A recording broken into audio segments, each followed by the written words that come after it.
Hello students, तो आज हम पढ़ने वाले हैं क्लास 10 का चैप्टर लाइफ प्रोसेस का एक छोटा सा part transportation in human beings. तो इसमें सबसे पहले हम पढ़ते हैं ब्लड के बारे में। What is blood? ब्लड एक फ्लूइड कनेक्टिव टिश्यू है। ठीक है, एक कनेक्टिव टिश्यू है और किस फॉर्म में होता है? फ्लूइड फॉर्म में होता है। ब्लड की बात करें, ब्लड ट्रांसपोर्टेशन करवा सकता है हमारा फूड का, ऑक्सीजन का और वेस्ट मटेरियल्स का। अब बात करते हैं ब्लड का जो फ्लूइड मीडियम होता है वो किसका है।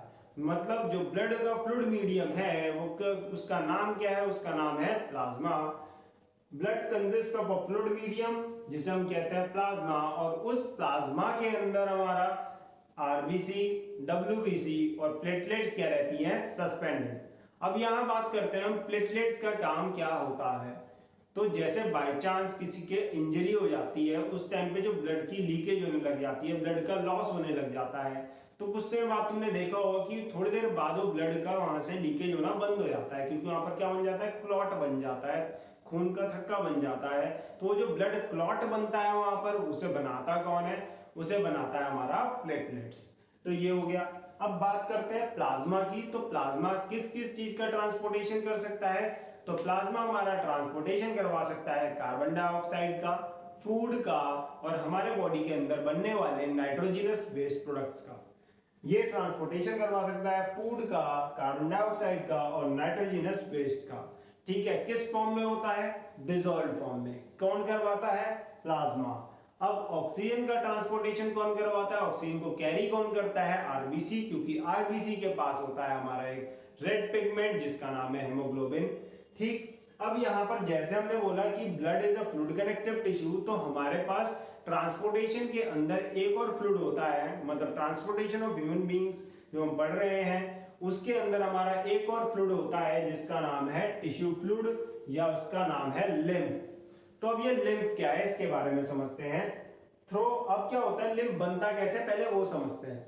अब हमारी जैसे ब्लड कैपिलरीज होती हैं, उनकी जो वॉल्स होती हैं उनमें बहुत छोटे छोटे पोर्स होते हैं। अब जैसे उन ब्लड कैपिलरीज से हमारा ब्लड फ्लो होने लग जाता है, तो उन छोटे छोटे पोर्स से क्या होता है, हमारा कुछ अमाउंट ऑफ प्लाज्मा, कुछ अमाउंट ऑफ ब्लड सेल्स और कुछ अमाउंट ऑफ प्रोटीन जो होते हैं वो एस्केप आउट कर जाते हैं। वो वहां से उन छेदों से कुछ प्लाज्मा, प्रोटीन और हमारे ब्लड सेल वहां से निकल के चले जाते हैं इंटरसेल्यूलर स्पेसेस में।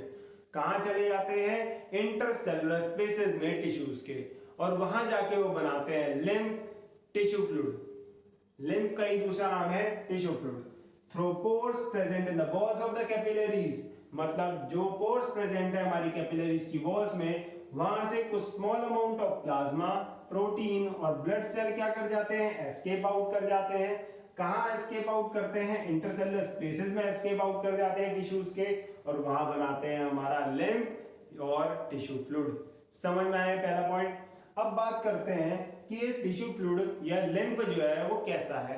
तो हमारा जो टिश्यू फ्लूइड है is similar to blood plasma. जैसा हमारा ब्लड का प्लाज्मा होता है वैसा ही हमारा टिश्यू फ्लूइड होता है। बस एक माइनर सा डिफरेंस है कि ये होता है कलरलेस, ये होता है हमारा कलरलेस, दूसरा इसके पास लेस प्रोटीन होता है।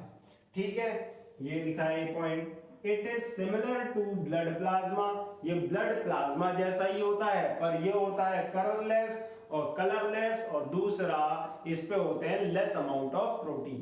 तो ये होगी बात। अब बात करते हैं यहां पर कि इसके दो फंक्शन, इसके फंक्शंस की बात करते हैं। तो इसके दो फंक्शन होते हैं। पहला function, lymph carry digested and absorb fat from intestine. अब जो हमारे इंटेस्टाइन में जितना भी फैट एब्जॉर्ब होता था, डाइजेस्ट होता था, वो सारे फैट्स कौन कैरी करता था? वो सारे फैट्स को कैरी करने वाला हमारा लिम्फ ही था। Lymph carry digested and absorb fat, कहां से?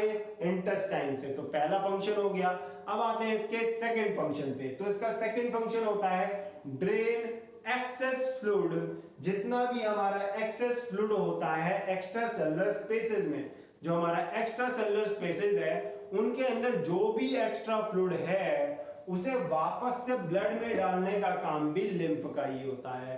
जो भी एक्सेस फ्लूइड होता है हमारा एक्स्ट्रा सेलुलर स्पेसेस में उसे वापस से बैक टू द ब्लड डालने का काम किसका होता है? लिम्फ का होता है। Drain access fluid from extra cellular space back into blood. इसके दो फंक्शन आपको समझ में आ गए होंगे, सिंपल से दो है। पहला फंक्शन है डाइजेस्टेड और absorb fat from the intestine, ये कैरी करेगा। दूसरा फंक्शन ये है कि जितना भी हमारा एक्स्ट्रा सेलुलर स्पेसेस में जितना भी हमारा फ्लूइड पड़ा हुआ है उसे कहाँ डालना? वापस से ब्लड में डालना भी इसका काम है। अब बात करते हैं यहाँ पर एक और पॉइंट की। जैसा भी आपको बताया कि जो हमारी ब्लड कैपिलरीज की वॉल्स थी उनमें छोटे छोटे पोर्स थे, वहां से कुछ amount of blood plasma, protein और ब्लड सेल एस्केप आउट करके बना रही थी लिम्फ।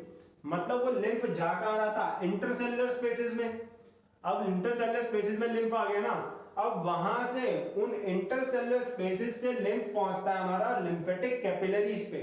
अब वो इंटरसेलुलर स्पेसेस से हमारा लिम्फ कहां पहुंचता है? लिम्फेटिक कैपिलरीज पे पहुंचता है। और फिर वो लिम्फेटिक कैपिलरीज जुड़ जुड़ के क्या बनाती हैं? लिम्फ वेसल बनाती हैं। और फिर वो लिम्फ वेसल फाइनली ओपन हो जाती हैं हमारी लार्जर वेन्स के अंदर।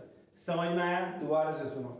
लिम्फ ड्रेन करता है from lymphatic capillaries from intercellular spaces. इसने बोला है लिम्फ ड्रेन होता है हमारा लिम्फेटिक कैपिलरीज के अंदर। कहां से आता है वो लिम्फ? इंटरसेलुलर स्पेसेस से आता है।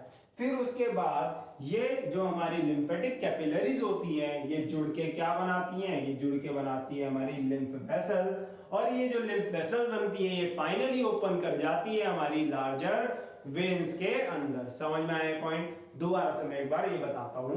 जो हमारी walls of the blood capillaries थी उनके पोर्स से हमारा जो भी निकला, small amount of blood plasma, protein और तीसरी चीज थी ब्लड सेल, वो सब निकली इंटरसेलुलर स्पेसेस के अंदर चलेगी, वो बन गया लिम्फ। अब वहां से इंटरसेलुलर स्पेसेस से लिम्फ जाता है लिम्फेटिक कैपिलरीज के अंदर। फिर वो सारी लिम्फेटिक कैपिलरीज आपस में जुड़ के लिम्फ वेसल बनाती हैं। और फिर वो सारी लिम्फ वेसल जो होती हैं लार्जर लिम्फ्स में जाके ओपन हो जाती है। समझ में आया पॉइंट? तो हमारा लिम्फ टिश्यू फ्लूइड ऐसे फ्लो होता है। इसके दो फंक्शन जो आपको समझ में आ गए होंगे। पहला function carry absorbed and digested fat from the intestine. दूसरा फंक्शन क्या होता है इसका? ड्रेन करना एक्सेस फ्लूइड जितना भी एक्स्ट्रा सेलुलर स्पेसेस में हमारा है उसे वापस से ब्लड के अंदर। तो ये थे हमारे ब्लड और लिम्फ के बारे में। अब हम ये पढ़ेंगे कि जो हमारा ब्लड है उसने सारा फूड कैरी कर रखा है, ऑक्सीजन कैरी कर रखा है, कार्बन डाइऑक्साइड कैरी कर रखा है और उसने वेस्ट प्रोडक्ट्स भी कैरी कर रखे हैं। अब ये ब्लड को ट्रांसपोर्टेशन करवाना है पूरे हमारे बॉडी के अंदर, तो उसके लिए हमें एक पंपिंग ऑर्गन चाहिए। वो पंपिंग ऑर्गन है हमारा हार्ट। तो अब पढ़ेंगे हम हार्ट के बारे में। तो इसका आप स्क्रीनशॉट ले लेना। चलते हैं आगे।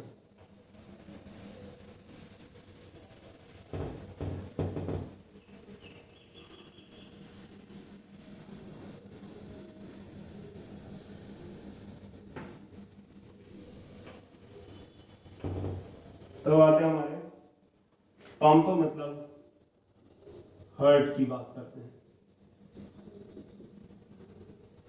तो हमारे हार्ट की बात करें तो हमारे हार्ट में मिलते हैं टोटल 4 चैम्बर। इसको दिखाते हैं एक सिंपल से डायग्राम से। ये हमारा एक डायग्राम, इसमें हमने ये 4 पार्ट्स जो दिखा रखे हैं ये हमारे हार्ट के 4 चैम्बर हो जाएंगे। ये हमारी लेफ्ट साइड होगी, ये हमारी लेफ्ट साइड होगी, ये हमारी राइट साइड हो जाएगी। लेफ्ट साइड, ये राइट साइड। और दूसरा जो ऊपर वाला पार्ट होता है इसे बोलते हैं एट्रियम और नीचे वाले पार्ट को क्या बोलते हैं हम? वेंट्रिकल। ऊपर वाले पार्ट को क्या बोलते हैं? एट्रियम और नीचे वाले पार्ट को क्या बोलते हैं हम? वेंट्रिकल। तो जो हमारा ऊपर वाला पार्ट होगा ये होगा हमारा लेफ्ट एट्रियम। ऊपर वाला पार्ट हो जाएगा, इस साइड है लेफ्ट और ऊपर वाला पार्ट एट्रियम, तो ये लेफ्ट एट्रियम।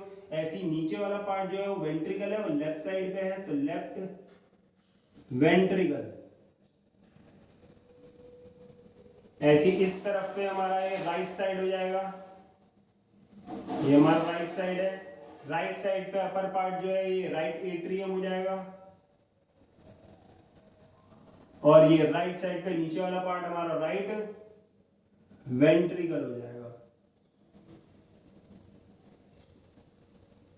जो हमारा ऊपर होगा ये होंगे हमारे, यहां पर लंग्स दिखा देते हैं। और नीचे यहाँ पर हमारी बॉडी सेल्स दिखा देते हैं।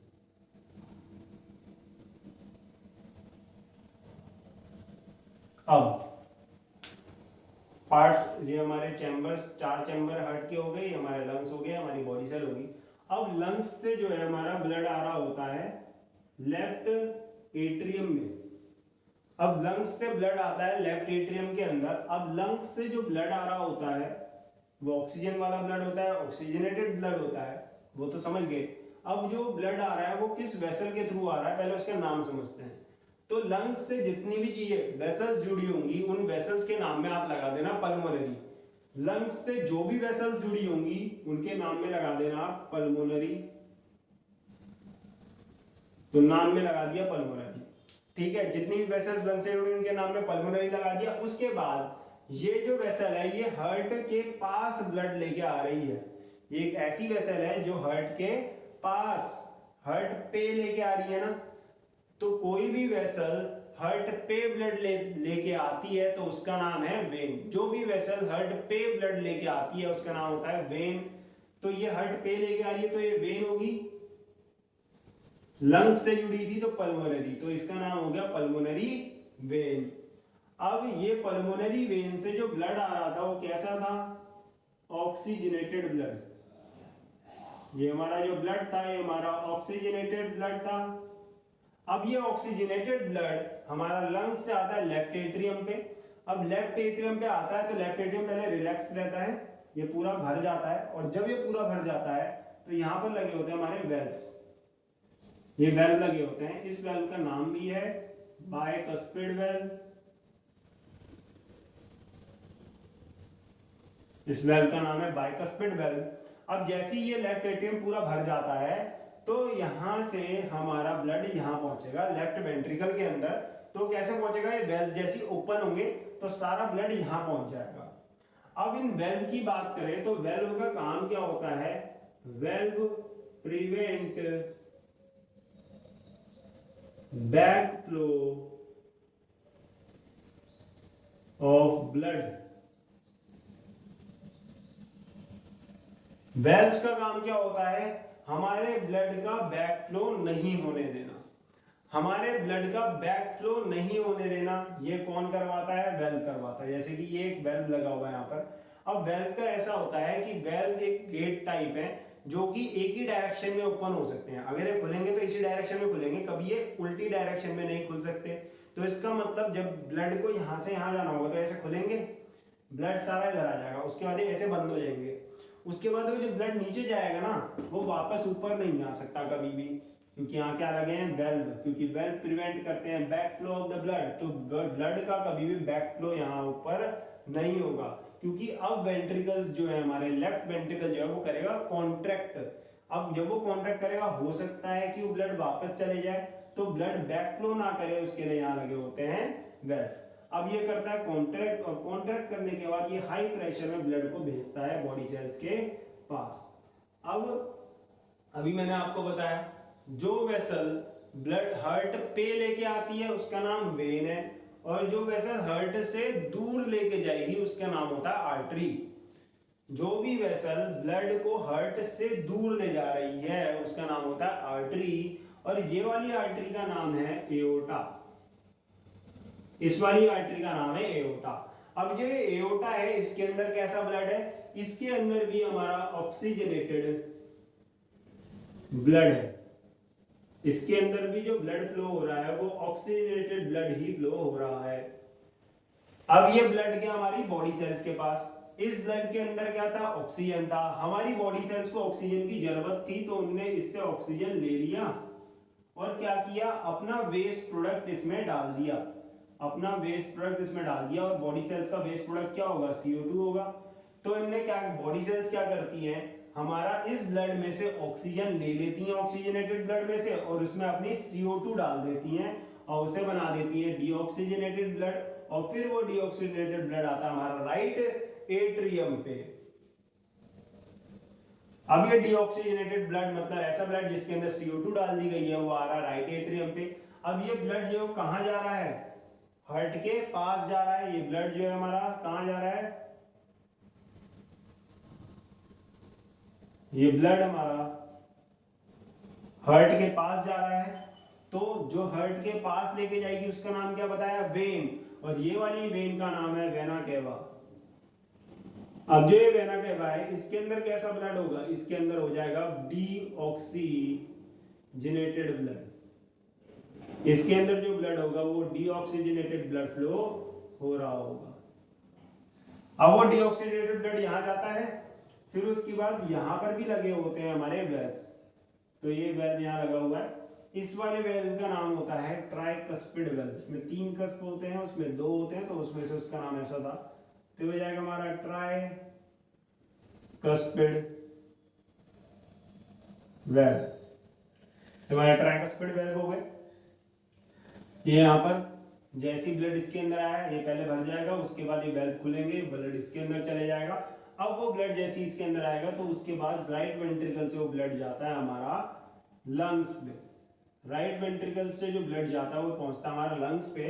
और अब ये जो ब्लड है वो हार्ट से कहाँ जा रहा है, दूर। तो हार्ट से दूर ले जाने वाली कौन थी, आर्टरी, और लंग्स से जुड़ी हुई है तो नाम के आगे क्या लगाना है, पल्मोनरी।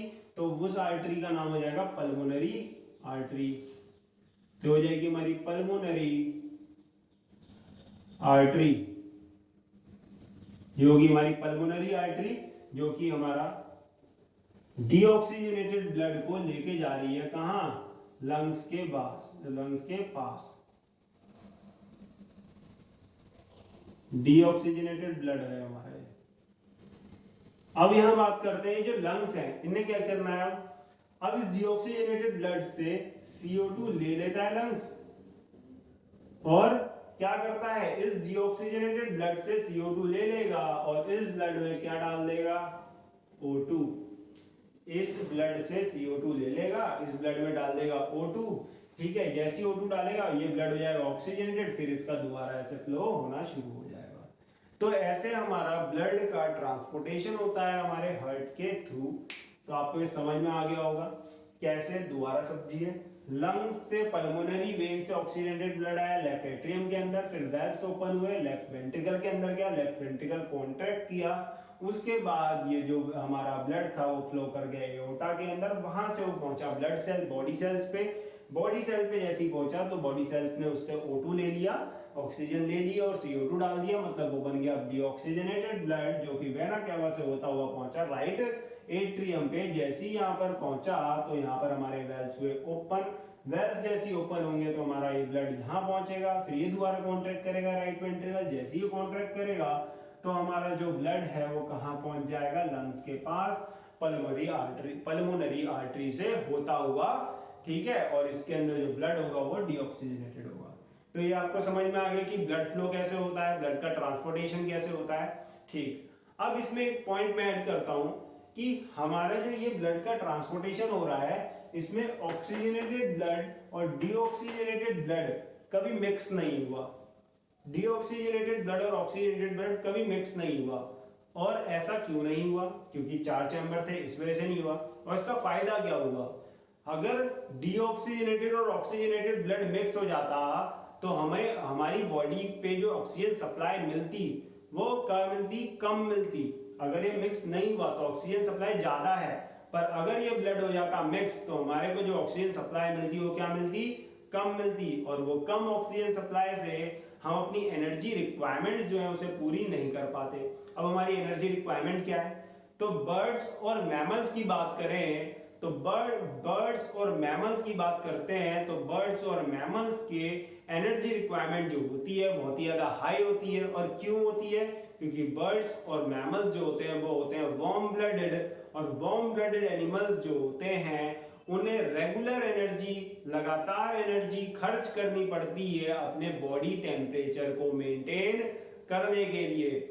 मतलब बर्ड्स और मैमल्स जो होते हैं वो ऐसे एनिमल्स होते हैं जिन्हें लगातार एनर्जी, कॉन्स्टेंटली एनर्जी खर्च करनी रहती है अपने बॉडी के टेम्परेचर को मेंटेन करवाने के लिए। अगर वो रेगुलर एनर्जी खर्च नहीं करेंगे तो उनका बॉडी का टेम्परेचर मेंटेन नहीं होगा। अगर उन्हें लगातार एनर्जी खर्च करनी है तो उन्हें उतनी ऑक्सीजन की सप्लाई भी तो चाहिए, मतलब एनर्जी डिमांड्स ज़्यादा हैं, और एनर्जी डिमांड ज़्यादा है तभी तो यहाँ पर ऑक्सीजनेटेड और डीऑक्सीजनेटेड ब्लड मिक्स नहीं होना चाहिए, क्योंकि अगर मिक्सिंग हो जाएगी बाय चांस तो हमारी जो एनर्जी रिक्वायरमेंट्स है वो फुलफिल नहीं होगी और दिक्कतें हो सकती हैं।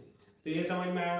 पर यही बात करते हैं हम एम्फीबियंस और रेप्टाइल्स की। कुछ रेप्टाइल्स की और एम्फीबियंस की बात करें तो उनके अंदर मिलता है 3 चैम्बर्ड वाला हार्ट, 3 चैम्बर्ड हार्ट, तो उनके अंदर थोड़ा बहुत मिक्सिंग हो जाता है, तो वो उस थोड़े बहुत मिक्सिंग को टॉलरेट कर लेते हैं। और यही बात करें हम फिशेस की, तो फिशेस के अंदर होता है हमारा बस 2 चैम्बर्ड का हार्ट, उसके अंदर तो मिक्सिंग होती ही होती है। अब फिशेस के अंदर 2 चैम्बर्ड का हार्ट है, उसके अंदर मिक्सिंग होती है, तो वो कैसे जिंदा रह जाती है? क्योंकि उसकी एनर्जी रिक्वायरमेंट उतनी है ही नहीं, तो उसके अंदर मिक्सिंग भी हो रही है तब भी उसे उतनी ऑक्सीजन मिल जाती है जितनी उसे चाहिए। हमारी ऑक्सीजन रिक्वायरमेंट ज्यादा है क्योंकि हमें अपने बॉडी टेम्परेचर को मेंटेन करना है, हम वार्म ब्लडेड है। जो फिशेज हैं वो वार्म ब्लडेड नहीं है, इसी वजह से उनको कॉन्स्टेंटली अपने बॉडी टेम्परेचर को मेंटेन ही नहीं करना, तो उनकी एनर्जी रिक्वायरमेंट जो है कम रहती है। इसी वजह से वो 2 चैम्बर्ड हार्ट के अंदर ब्लड मिक्सिंग हो भी जाता है तब भी उन्हें कोई प्रॉब्लम नहीं होती। ये बात समझ गए। फिर यहाँ पे एक पॉइंट और ऐड करते हैं, सिंगल सर्कुलेशन और डबल सर्कुलेशन। अब सिंगल सर्कुलेशन क्या होता है, डबल सर्कुलेशन क्या होता है? फिशेस के अंदर देखोगे तो फिशेस के अंदर मिलेगा सिंगल सर्कुलेशन, और ह्यूमंस के अंदर देखोगे तो ह्यूमंस के अंदर मिलता है हमें डबल सर्कुलेशन। क्या है ये सिंगल और डबल सर्कुलेशन? सिंगल सर्कुलेशन का मतलब ये होता है कि एक साइकिल के अंदर हमारा हार्ट जो है, हमारा जो ब्लड है वो हार्ट से एक ही बार फ्लो हुआ है, एक ही बार पास हुआ है। सिंगल सर्कुलेशन का मतलब है कि एक साइकिल के अंदर ब्लड जो है हार्ट से बस एक ही बार पास हो पाया है, वो होता है सिंगल सर्कुलेशन।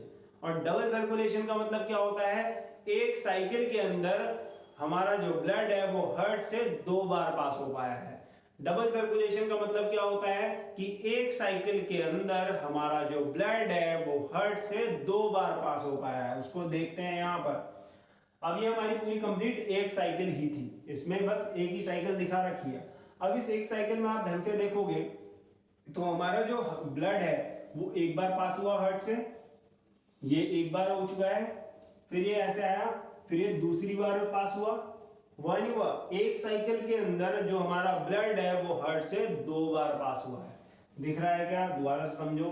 एक बार ये हार्ट से पास हो गया, फिर ऐसे आया, फिर दूसरी बार ये पास हो गया। तो हमारा एक साइकिल के अंदर जो ब्लड है वो हार्ट से कितनी बार पास हो पा रहा है? 2 बार पास हो पा रहा है। इसी वजह से ह्यूमंस के अंदर 4 चैम्बर्ड जिनके अंदर हार्ट होता है उनके अंदर मिलता है डबल सर्कुलेशन। पर जैसे फिशेस की बात करें, फिशेस का 2 चैम्बर्ड हार्ट है, इसी वजह से उनके अंदर मिलता है सिंगल सर्कुलेशन। सिंगल सर्कुलेशन का मतलब क्या हुआ कि एक साइकिल में एक बार ब्लड जो होगा वो हार्ट से पास होगा। डबल सर्कुलेशन का मतलब क्या होता है कि एक साइकिल में हमारा ब्लड जो है वो हार्ट से 2 बार पास होगा। तो यहाँ पर आपको ये समझ में आ गया कि ब्लड की मिक्सिंग क्यों नहीं होनी चाहिए वर्टिब्रेट्स के अंदर। वर्टिब्रेट्स का मतलब क्या होता है? ऐसे ऑर्गेनिज्म जिसमें क्या हो, वर्टिब्रल कॉलम, जैसे कि हमारे पास वर्टिब्रल कॉलम है। वर्टिब्रेट्स के अंदर जो एनर्जी रिक्वायरमेंट्स है वो ज़्यादा होती है, इस वजह से उनके अंदर ब्लड की मिक्सिंग नहीं होनी चाहिए, और इसी वजह से उनके अंदर 4 चैम्बर्ड हार्ट मिलता है। तो ये हो गया हमारा। अब पढ़ते हैं हम आर्टरीज और वेन्स के बीच में difference.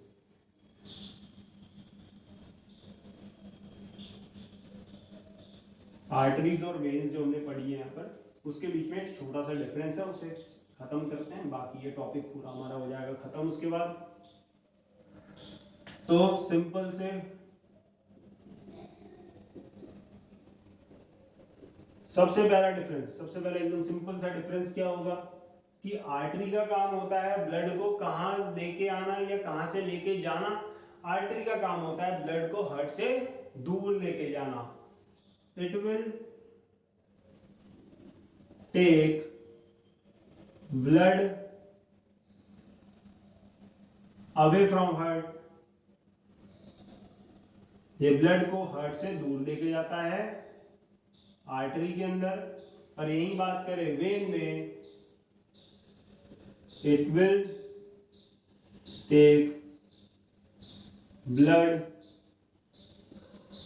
Towards the towards heart, मतलब वेन ने ब्लड को हार्ट के तरफ लेके आना है, हार्ट पे लेके आना है, और आर्टरी ने ब्लड को हार्ट से लेके दूर जाना है, बॉडी सेल्स पे लेके जाना है, या रेस्ट ऑफ द बॉडी कहीं पे भी लेके जाना है तो आर्टरी लेके जाएगी, और रेस्ट ऑफ द बॉडी से हार्ट पे लेके आना है वो वेन लेके आएगी। ये बात होगी पहला पॉइंट। सेकंड पॉइंट की बात करें तो ये आर्टरी के अंदर जो होता है, आर्टरी आपने देखी होगी हर बार वेंट्रिकल से कनेक्टेड थी। अब वेंट्रिकल्स के अंदर जो होता है हमारा हाई प्रेशर होता है, वेंट्रिकल्स के अंदर क्या होता है हमारा हाई प्रेशर। अब वेंट्रिकल्स के अंदर हाई प्रेशर है तो आर्टरीज के अंदर भी क्या होगा हमारा हाई प्रेशर। तो आर्टरीज के अंदर जो ब्लड फ्लो करता है वो हाई प्रेशर ब्लड फ्लो करता है, तो यहाँ पर हाई प्रेशर ब्लड फ्लो होता है, हाई प्रेशर ब्लड फ्लो। यहाँ पर जो ब्लड फ्लो होगा वो हाई प्रेशर ब्लड फ्लो होगा। पर यही बात करें वेन की, तो वेन के अंदर कोई हाई प्रेशर ब्लड फ्लो नहीं होता, यहां पर होता है लो प्रेशर ब्लड फ्लो। यहां पर ब्लड फ्लो कैसा होता है हमारा लो प्रेशर होता है, लो प्रेशर ब्लड फ्लो। तीसरा पॉइंट ऐड करते हैं, जो हमारी आर्टरीज होती है उनके अंदर हाई प्रेशर में ब्लड फ्लो हो रहा है, इसी वजह से आर्टरीज की बॉल जो होनी चाहिए वो क्या होनी चाहिए, एक तो थिक मोटी होनी चाहिए, दूसरा इलास्टिक होनी चाहिए जिससे कि वो हाई प्रेशर पे बर्स्ट ना करे। तो इसी वजह से आर्टरीज की जो बॉल होती है वो क्या होती है,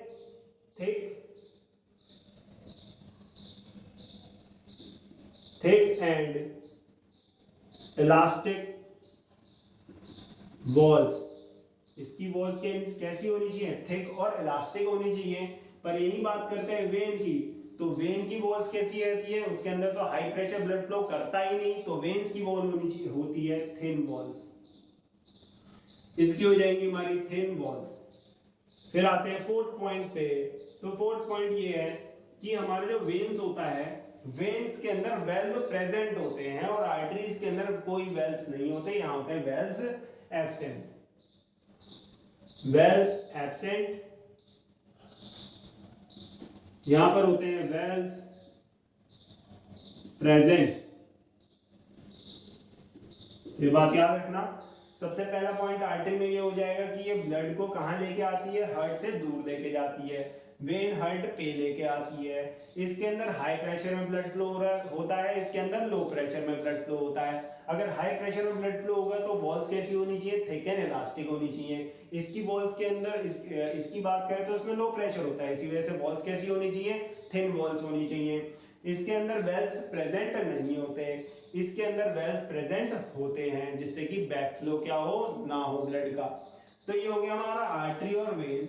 यहीं पे कैपिलरी को भी समझ लेते हैं, जैसे कि आर्टरी आ रही होती है, ये हमारी आर्टरी है, ब्लड आ रहा है आर्टरी में फ्लो करता है, और यहाँ है हमारी बॉडी सेल्स। अब जैसी आर्टरी बॉडी सेल्स पे पहुंचती है तो आर्टरी ना बहुत छोटी छोटी वेसल्स में टूट जाती हैं। आर्टरीज जो होती हैं बहुत छोटी छोटी वेसल्स में टूट जाती हैं, और ये छोटी छोटी वेसल्स हैं, इनका ही नाम होता है ब्लड कैपिलरीज, इनका ही नाम होता है ब्लड कैपिलरीज। ये है हमारी ब्लड कैपिलरीज, और उसके बाद ये तुरंत बाद ये ब्लड कैपिलरीज जो होती है वो जुड़ के बन जाती है वेन।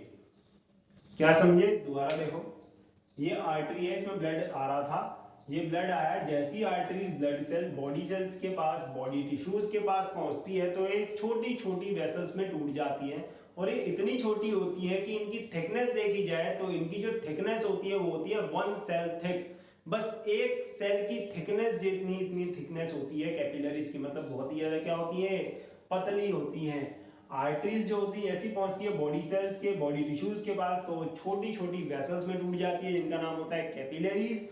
फिर वो कैपिलरीज वापस से जुड़ के बना देती है वेन। समझ में आया आपको। तो ये था हमारा पूरा ट्रांसपोर्टेशन इन ह्यूमन बींग्स, जिसमें हमने सबसे पहले ब्लड को पढ़ा, ब्लड कैसे ट्रांसपोर्टेशन होता है, ब्लड एक फ्लूइड कनेक्टिव टिश्यू है, दूसरा हमने लिम्फ टिश्यू फ्लूइड के बारे में पढ़ा, टिश्यू फ्लूइड के फंक्शन पढ़े, टिश्यू फ्लूइड का फ्लो कैसे होता है वो पढ़ा, फिर हमने हार्ट पंपिंग ऑर्गन कैसे काम करता है वो पढ़ा, फिर हमने आर्टरीज और वॉल्स के बीच, आर्टरीज और वेन्स के बीच में डिफरेंस देखा है। इसके साथ हमारा ट्रांसपोर्टेशन इन ह्यूमन बींग्स खत्म हो जाता है। अगर आपको ये वीडियो पसंद आई होगी तो इस चैनल को लाइक शेयर और सब्सक्राइब जरूर करना। Thank you.